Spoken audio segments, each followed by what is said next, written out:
Commander Reef Singer Kala pressed her webbed hands against the cold metal wall of the observation deck. Her large, dark eyes reflected the terrible sight outside.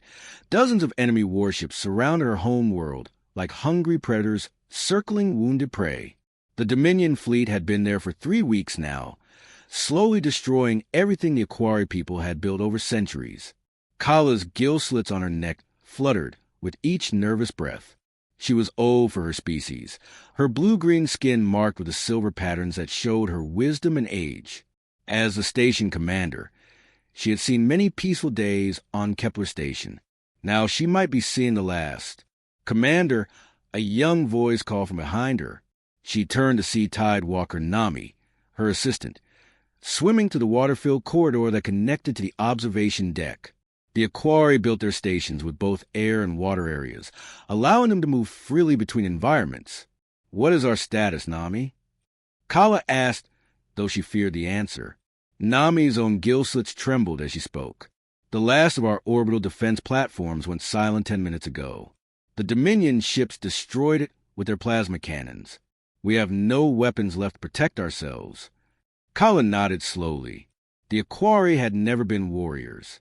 Their people spent their lives studying the stars, creating beautiful art, and sharing knowledge with anyone who would listen. They had built amazing cities under their ocean and fantastic research stations in space, but they had never built weapons of war. Why would they? Until now, they had never needed them. "How many of our people are still on the station?" Kala asked. 2,000 researchers, teachers, and their families. Nami replied. "The civilian ships that could escape already left, but these people chose to stay. They want to protect our research data and the cultural archives." Through the transparent walls, Kala could see the massive Dominion battleships moving closer. Each one was 3 times larger than Kepler Station, covered in weapon turrets and armor plating. The Dominion Empire had conquered 17 peaceful worlds in the past 5 years. They took what they wanted and destroyed the rest. "Commander," another voice called. Technical Officer Coral Song Hannah approached them, her tentacles wrapped around a data tablet. "We've been sending distress signals for 3 weeks. Long-range sensors show no response from any nearby systems." Kala felt her heart sink. The Aquari had known this might happen. They lived far from the major trade routes, in a quiet corner of the galaxy where few species traveled. It was perfect for their research, but terrible for getting help when they needed it. "What do the Dominion ships want from us?" young Nami asked. Hannah's bioluminescent patches flickered with sadness. "They sent one message when they arrived. They want our research on quantum mathematics and our star charts of this region. If we give them everything, they say they will let some of us live as slaves." "And if we refuse?" Kala asked, though she already knew. "Complete destruction of our station and our world below." Kala swam to the main window and looked down at Aquari Prime, her beautiful home world. The planet was covered mostly in deep blue oceans, with small continents where coral cities grew like jewels. Billions of her people lived there in peace, creating art and music, raising their young, and dreaming of exploring distant stars. "Have we tried to contact the Galactic Council?" Kala asked. "Yes, Commander, 3 times.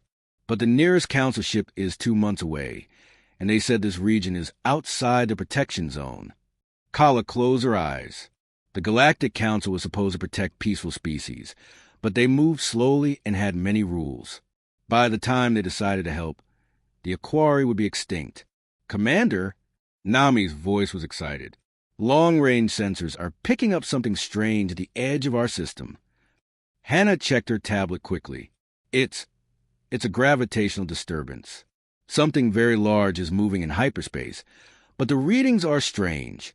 I've never seen anything like this before." For a moment, Kala felt a tiny spark of hope. Could be a rescue ship? "I don't know, Commander. The readings are too unclear. It might just be a space anomaly." The hope faded from Kala's heart. She had been foolish to think help might come. Who would risk their lives for a species they had never met, in a system so far from civilization? "Nami, prepare the final data transmission," Kala ordered sadly. "Record everything, our history, our art, our scientific discoveries. Launch it toward the Galactic Center in a stealth probe. Maybe someday, someone will find it and remember that the Aquari existed.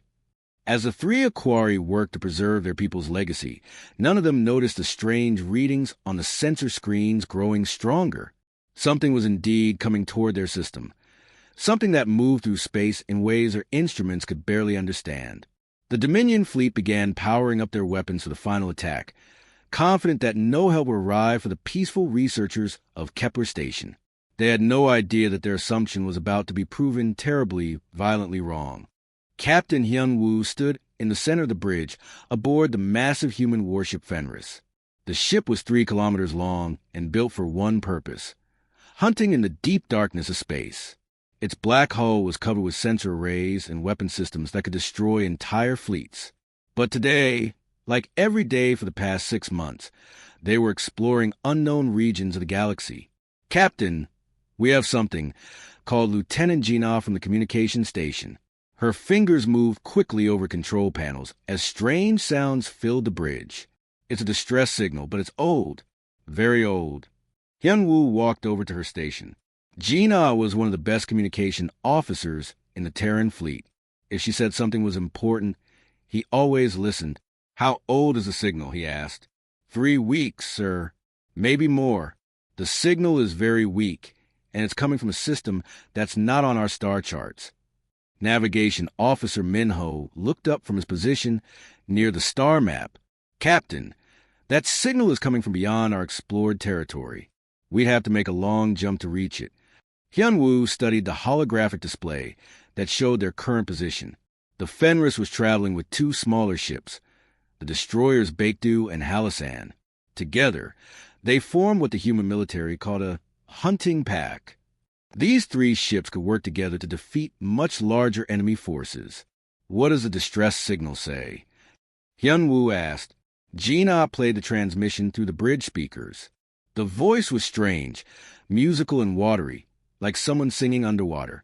The translation computer worked for several seconds before producing human words. "This is Kepler Station in the Aquari system. We are under attack by the Dominion Empire. Our defenses are failing. We are a peaceful research colony with no military capabilities. Please, anyone who receives this message, we need help. Our children, our elders, our knowledge, everything will be lost. This may be our final transmission." The bridge became very quiet. Every human crew member had stopped their work to listen to the desperate message. "Captain," said Weapons Officer Sejin, "the signal mentions a Dominion Empire. Our intelligence files show they've been conquering peaceful worlds throughout this region."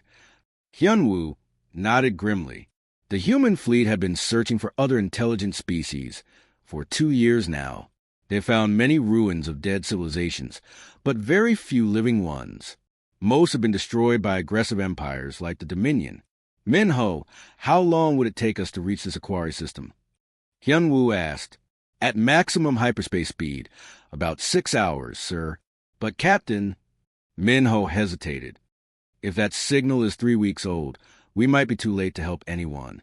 Lieutenant Commander Yi Jin, who captained the destroyer Baekdu, appeared on the main communication screen.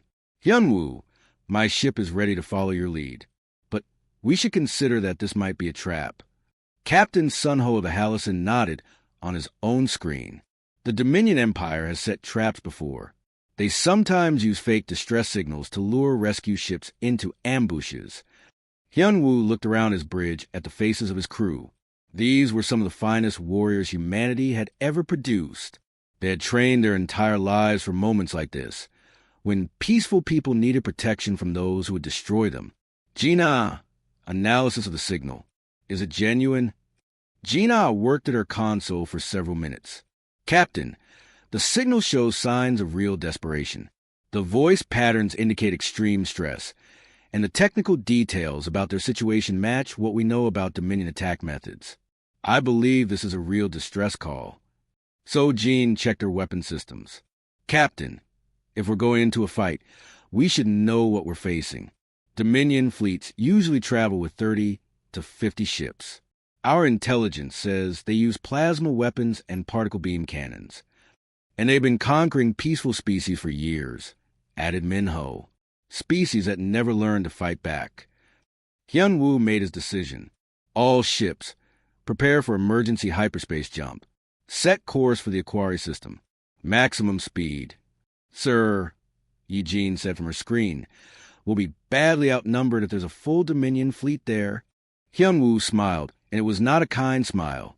Commander, the Dominion has been bullying peaceful researchers and artists. They've never faced a human hunting pack before. They have no idea what's coming for them. The crew of the Fenris began preparing for a hyperspace jump. Throughout the ship, 3,000 human sailors and Marines checked their weapons and equipment. The ship's powerful engines began charging with energy that could tear holes in space itself. Captain, Jina said quietly, what if we really are too late? Hyun-woo looked at the star display, showing their destination. Then we make sure the Dominion pays for what they've done. And we make sure it never happens again. The 3 human ships disappeared into hyperspace, leaving only empty space behind them. They were racing toward a distant system where peaceful people face extinction, carry with them all of humanity's fury and all of humanity's promise to protect the innocent. Admiral Vex stood on the command deck of his flagship, the Dominator. His reptilian skin was dark green with black stripes, and his yellow eyes gleamed with satisfaction as he watched the final preparations for destroying Kepler Station.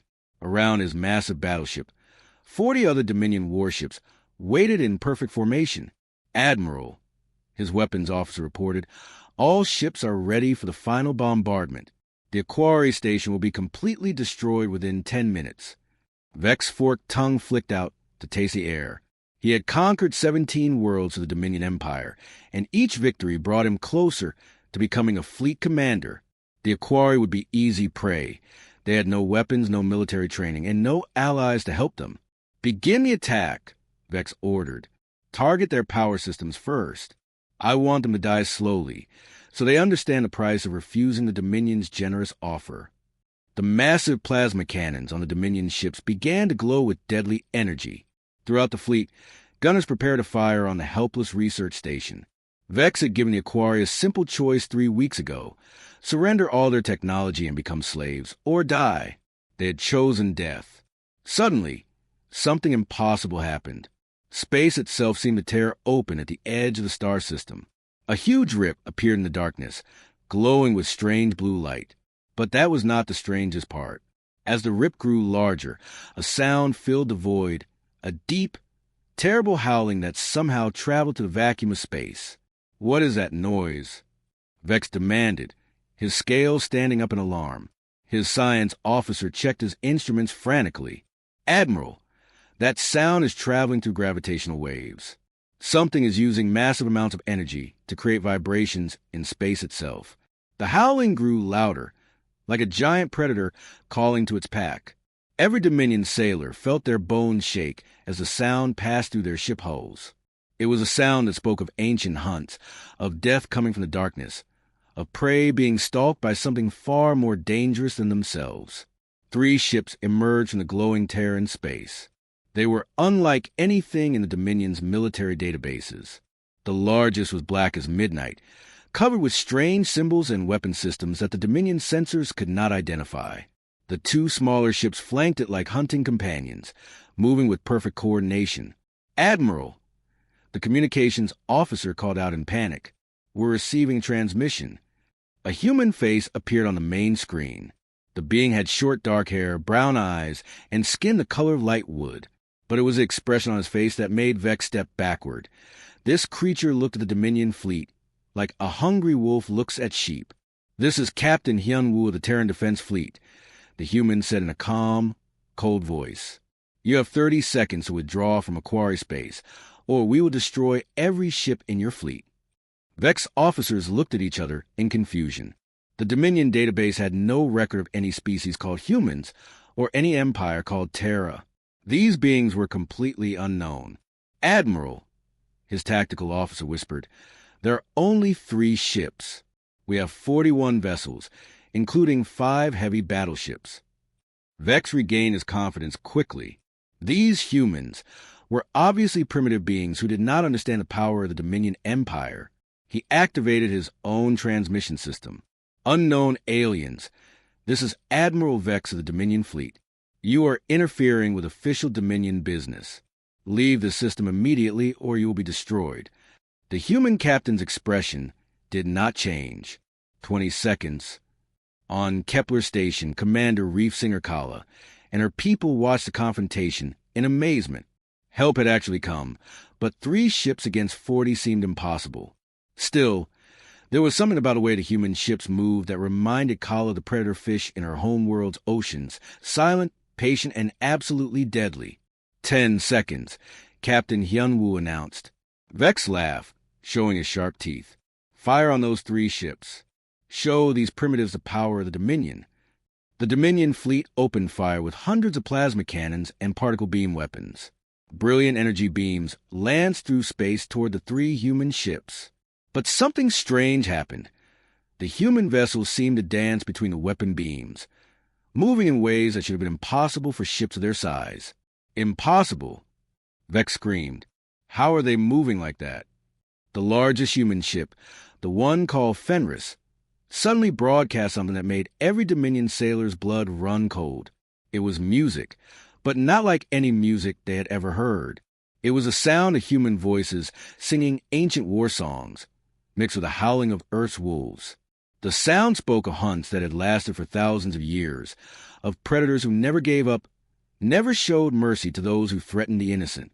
All ships, evasive maneuvers. Vex ordered, but it was too late. The humans had finished talking. Now they would show the Dominion Empire what happened when peaceful people call for help, and humans answered that call. The hunt was about to begin. The first human weapon fired, and Admiral Vex realized he had made a terrible mistake. A metal spear the size of a building shot out from the Fenris at incredible speed. It punched completely through the shields of the Dominion cruiser and tore the ship in half. The 2 pieces exploded in brilliant fire, lighting up the darkness of space. What was that? Vex screamed at his weapons officer. Some kind of kinetic harpoon. Admiral, it's just a piece of metal. But it's moving so fast our shields can't stop it. Before Vex could respond, hundreds more projectiles flew from the human ships. But these were different. Small missiles that moved like living things, twisting and turning to avoid the Dominion's defensive fire. They struck 12 ships at once, exploding in chain reactions that lit up the battlefield. Swarm missiles, the tactical officer reported. They're coordinating their attacks like a pack of animals. Captain Hyunwoo stood calmly on the bridge of the Fenris while chaos erupted around his ship. Dominion plasma beams passed harmlessly by as his navigator, Minho, guided them through the enemy fire with perfect precision. So, Jean, target their command ships, Hyunwoo ordered. Gina, broadcast the hunting songs on all frequencies. Let them hear what's coming for them. Lieutenant Gina activated the communication system, and ancient Korean war songs filled the space between the ships. The voices of human warriors from centuries past mixed with the recorded howls of Earth's wolves, creating a sound that spoke of primal fear and unstoppable determination. The destroyer Baekdu, commanded by Captain Eugene, moved like a shark through water. It appeared from behind a floating piece of debris and fired a full spread of torpedoes into the side of a Dominion battleship. The massive enemy vessel shuddered under the impact, its armor cracking like an eggshell. Captain Hyunwoo, Eugene's voice came through the communication system. The enemy is trying to surround us. They're using standard formation tactics. Then we'll show them why standard tactics don't work against predators. Hyunwoo replied. All ships, pattern Delta 7. Hunt as a pack. The 3 human ships suddenly changed their behavior completely. Instead of fighting like a normal fleet, they began to move like hunting animals. The Fenris charged straight at the center of the Dominion formation, drawing enemy fire, while the 2 destroyers attacked from the sides. Captain Sunho of the Hallison brought his ship up from below the enemy fleet, where they least expected an attack. His torpedo tubes fired continuously, sending guided missiles into the engines and weapon systems of 5 Dominion ships at once. Admiral, Vex Communications officer, called out in panic. We're losing ships faster than we can count them. These humans fight like nothing we've ever seen before. Vex watched in horror as his perfectly organized fleet fell apart under the human attack. The three alien ships moved with perfect coordination, like they could read each other's thoughts. Every time his ships tried to focus fire on one human vessel, the other two would attack from unexpected angles. "They're using pack-hunting tactics," his science officer reported. "Like predator animals from a death world." A new sound joined the war songs, the deep mechanical roar of human energy weapons. Blue beams of concentrated power lanced out from the Fenris, cutting through Dominion shields like they were made of paper. Each beam found its target with perfect accuracy, destroying weapon systems and engines with surgical precision. "Sir," the weapons officer called to Vex, "our plasma cannons can't penetrate their shields, and their weapons are tearing through our armor like it's nothing." Vex's confidence was completely gone now. In 20 minutes of fighting, he had lost half his fleet. The humans weren't just winning. They were playing with their prey, destroying one ship at a time while avoiding serious damage to themselves. Lieutenant Sojin coordinated the weapon systems of the Fenris with deadly efficiency. "Captain, enemy formation is breaking apart. They're trying to retreat." "Don't let them escape," Hyunwoo ordered coldly. "Chase down every ship that fired on the Aquari station. Make sure the word spreads. This is what happens to those who threaten peaceful people."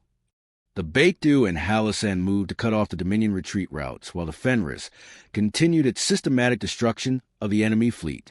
The human ships communicated through rapid data bursts, coordinating their attacks with machine-like precision while maintaining the savage fury of natural predators. "Admiral," Vex Navigator screamed, "the humans are jamming our hyperspace drives. We can't escape." For the first time in his career, Admiral Vex felt true fear. His mighty fleet, which had conquered 17 worlds, was being torn apart by 3 ships from a species he had never heard of. The humans fought with technology that seemed impossible and tactics that came from the nightmares of prey animals. "All remaining ships, concentrate fire on the largest human vessel," Vex ordered desperately. "We have to destroy their flagship." 20 Dominion ships turned their weapons on the Fenris, filling space with deadly energy beams and plasma bolts. For a moment, it seemed like they might succeed. Then Captain Hyunwoo smiled, and the real hunt began. The concentrated fire from 20 Dominion ships struck the Fenris at once, creating a brilliant explosion of light and energy. For a moment, Admiral Vex thought he had finally destroyed the human flagship. Then the light faded, and his hope died with it. The Fenris emerged from the blast completely undamaged. Its black hull gleamed like the shell of some deep space predator, and Captain Hyunwoo's voice came across all communication channels, calm and terrifying. "You missed," he said simply. What happened next would be remembered in Dominion nightmares for generations. The Fenris unleashed every weapon it carried at once. Kinetic harpoons tore through ship hulls, energy beams sliced through armor like hot knives through ice, and swarm missiles found their targets with deadly accuracy. In less than 5 minutes, 15 more Dominion ships became floating wreckage. "Retreat! All ships retreat!" Vex screamed, his voice breaking with panic. The surviving Dominion vessels turned and ran, their hyperspace drives finally coming online. But only 7 ships escaped into the dark void of space, carrying with them the terrifying news of what they had encountered. Admiral Vex's mighty fleet of 41 ships had been reduced to scattered survivors in less than an hour. Captain Hyunwoo watched the last enemy ships disappear and turned his crew, secure from battle stations. "Gina, open a channel to Kepler Station." On the research station, Commander Reef Singer Kala floated in her command center, staring in amazement at the field of debris that had once been a Dominion fleet. Her gill slits fluttered rapidly as she tried to understand what she had just witnessed. "Commander," Tidewalker Nami whispered, They destroyed almost the entire fleet. 3 ships against 41. The communication system activated, and Captain Hyunwoo's face appeared on their screens. Up close, Kala could see that this human was young for a military commander, but his eyes held the wisdom of someone who had seen many battles. "Commander Kala," Hyunwoo said respectfully, "this is Captain Hyunwoo of the Terran Defense Fleet. Are your people safe?" Kala struggled to find words. Yes, we are safe. But how did you know our names? How did you find us?" "We received your distress signal 3 weeks ago.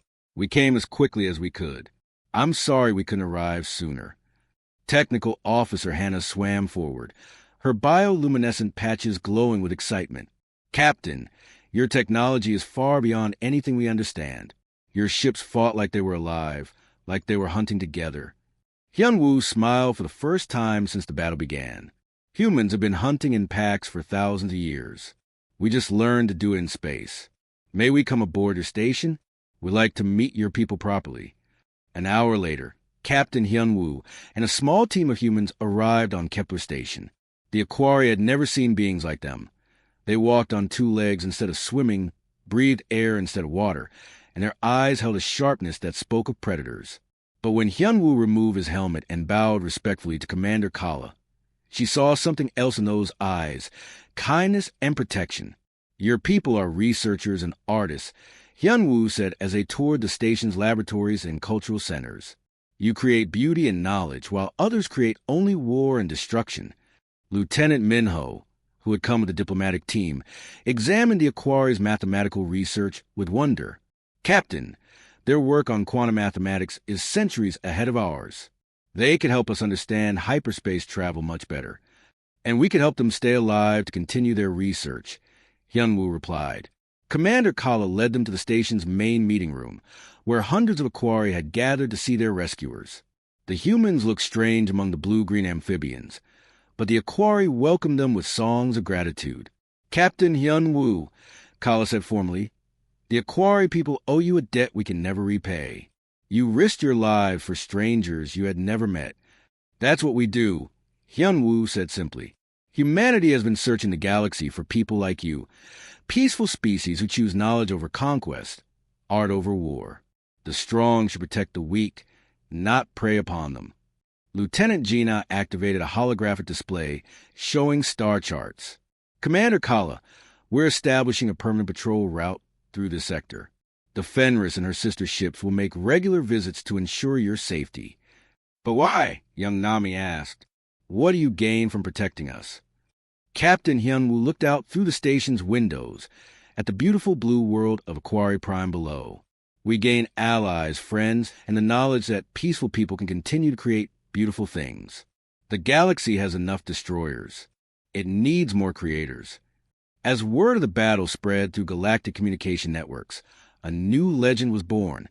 The Dominion Empire, for the first time in its history, issued warnings to its fleets about a species called humans, apex predators who protected the innocent with the same ferocity they hunted the guilty. From the bridge of the Fenris, now permanently stationed as guardian of the Aquari system, Captain Hyun-woo looked at the stars and knew that humanity had found its true purpose among the cosmos. They were not conquerors, but protectors of those who dared to dream of peace. The pack would always guard its own.